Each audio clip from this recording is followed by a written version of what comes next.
নিরাপত্তার সংখ্যায় আসন্ন টি-20 বিশ্বকাপ খেলতে ভারত যেতে আপত্তি জানায় বাংলাদেশ। বিসিবির ভেন্যু পরিবর্তনের জন্য আইসিসিকে অনুরোধ করলেও তা রাখেনি ক্রিকেটের সর্বোচ্চ নিয়ন্ত্রক সংস্থা। শেষ পর্যন্ত বাংলাদেশকে বাদ দিয়েই মাঠে গড়াতে যাচ্ছে এই আসর।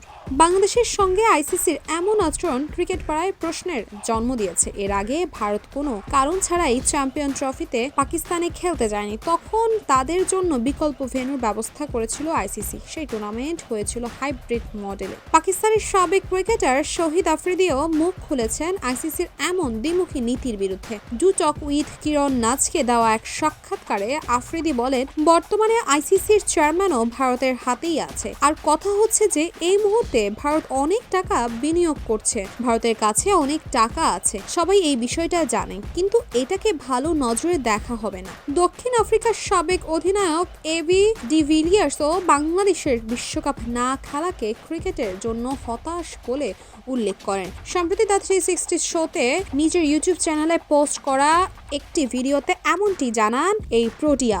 এই ইস্যুতে প্রশ্ন করা হলে ডিভিলিয়ার্স বাংলাদেশ কিংবা আইসিসি কারো পক্ষেই নেননি, তবে হতাশা প্রকাশ করেন তিনি। ডিভিলিয়ার্স বলেন, আমি কারো পক্ষ নিচ্ছি না, এটা রাজনৈতিক ইস্যু, এটা তাদের ব্যক্তিগত ব্যাপার। আবার এই বিষয়ে আমার কাছে পর্যাপ্ত তথ্য নেই, কোনো মন্তব্য কিংবা বিবৃতি দেওয়ার মতো তথ্য আমি জোগাড়ও করিনি। তবে আমি যেটা বলতে পারি, এটা দুঃখজনক। টুর্নামেন্ট থেকে নিজেদের সরিয়ে নেওয়ার কোনো মানেই হয় না।